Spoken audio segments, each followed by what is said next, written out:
Hello friends, ഏവർക്കും പുതിയ വീഡിയോയിലേക്ക് നമസ്കാരം. ഇന്ന് ഞാൻ വന്നിരിക്കുന്നത് ഈ വരുന്ന ഓണക്കാലത്ത് മഴയിൽ മനോരമ ഒരുക്കാൻ പോകുന്ന ചിത്രങ്ങൾ ഏതൊക്കെയെന്ന് പറയാൻ വേണ്ടിയിട്ടാണ്. വീഡിയോയ്ക്ക് മുൻപ് ഈ വരുന്ന ജൂലൈ ഓഗസ്റ്റ് മാസം ധാരാളം ചിത്രങ്ങൾ OTT റിലീസ് ചെയ്യാൻ പോവുകയാണ്. ചാനൽ പരിശോധിച്ചാൽ നിങ്ങൾക്ക് കാണാൻ വേണ്ടി സാധിക്കുന്നതായിരിക്കും. ഒന്നാമത്തെ ചിത്രമാണ് ബിജു മേനോൻ, സുരാജ് എന്നൊക്കെ പ്രധാന കഥാപാത്രങ്ങളായ എത്തിയ ചിത്രമായിരുന്നു നടന്ന സംഭവം. ചിത്രത്തിന് ഒരു മികച്ച അഭിപ്രായം തന്നെ സ്വന്തമാക്കാൻ വേണ്ടി സാധിച്ചിട്ടുണ്ടായിരുന്നു. ചിത്രത്തിൻ്റെ OTT അവകാശങ്ങളൊക്കെ വിറ്റുപോയിരിക്കുകയാണ്. OTT അവകാശങ്ങളൊക്കെ മനോരമാക്സ് എന്ന OTT പ്ലാറ്റ്ഫോമും സാറ്റലൈറ്റ് അവകാശങ്ങളൊക്കെ മഴയിൽ മനോരമയും സ്വന്തമാക്കിയിട്ടുണ്ട്. ചിത്രം ഉടൻ തന്നെ OTT റിലീസ് ചെയ്യും.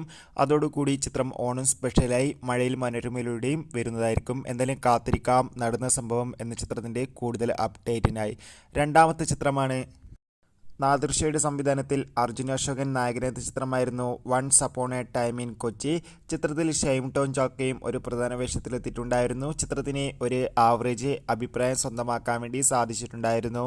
ഇപ്പോൾ ചിത്രത്തിൻ്റെ OTT അവകാശങ്ങളൊക്കെ മഴയിൽ മനോരമെന്ന OTT അവകാശങ്ങളൊക്കെ മനോരമ മാക്സ് എന്ന OTT പ്ലാറ്റ്ഫോമും സാറ്റലൈറ്റ് അവകാശങ്ങൾ മഴയിൽ മനോരമയും സ്വന്തമാക്കിയിട്ടുണ്ട്. ചിത്രം ഉടൻ തന്നെ OTT റിലീസ് ചെയ്യുന്നതായിരിക്കും. അടുത്ത ചിത്രമാണ് ഇന്ദ്രജിത്ത്, ശ്രുതി രാമചന്ദ്രൻ എന്നൊക്കെ പ്രധാന കഥാപാത്രങ്ങളായെത്തിയ മാരിവില്ലിൻ ഗോപുരങ്ങൾ. ചിത്രം ഓണം സ്പെഷ്യലായി മനോരമ മാക്സ് എന്ന OTT പ്ലാറ്റ്ഫോമിലൂടെയും മഴയിൽ മനോരമയിലൂടെയും സംപ്രേഷണം ചെയ്യുന്നതായിരിക്കും. എന്തായാലും കാത്തിരിക്കാം ചിത്രത്തിൻ്റെ കൂടുതൽ അപ്ഡേറ്റിനായി.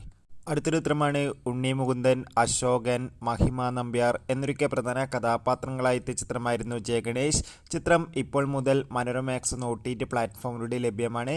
അതോടുകൂടി ജയഗണേഷ് എന്ന ചിത്രം ഓണം സ്പെഷ്യലായി നമ്മുടെ മഴയിൽ മനോരമയിലൂടെ സംപ്രേഷണം ചെയ്യുന്നതായിരിക്കും. എന്തായാലും കാത്തിരിക്കാം ചിത്രത്തിൻ്റെ TV പ്രീമിയറിനായി.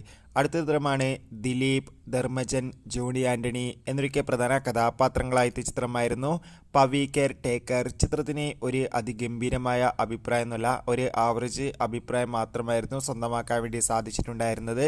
എന്നാലും ഏവരുമേറെ ആകാംക്ഷയോടെയാണ് പവി കെയർ ടേക്കർ എന്ന ചിത്രത്തിൻ്റെ ഓരോ അപ്ഡേഷനും അറിയാൻ വേണ്ടി കാത്തിരുന്നത്. ചിത്രം ഇരുന്ന ജൂലൈ 26 മനോരമാക്സ് എന്ന OTT പ്ലാറ്റ്ഫോമിലൂടെ OTT റിലീസ് ചെയ്യും. തുടർന്ന് സെപ്റ്റംബർ മാസം ഓണം സ്പെഷ്യലായി മഴയിൽ മനോരമയിലൂടെയും സംപ്രേഷണം ചെയ്യുന്നതായിരിക്കും. അടുത്ത ചിത്രമാണ് മീന, പ്രധാന വേഷത്തിലെ ചിത്രമായിരുന്നു അനന്തപുരം ഡയറീസ്. ചിത്രം ഉടൻ തന്നെ മനോരമാക്സ് എന്ന OTT പ്ലാറ്റ്ഫോമിലൂടെയും അതോടുകൂടി ഓണം സ്പെഷ്യലായി മഴയിൽ മനോരമയിലൂടെയും സംപ്രേഷണം ചെയ്യുന്നതായിരിക്കും. എന്തായാലും കാത്തിരിക്കാം ചിത്രങ്ങളുടെ അപ്ഡേറ്റിനായി.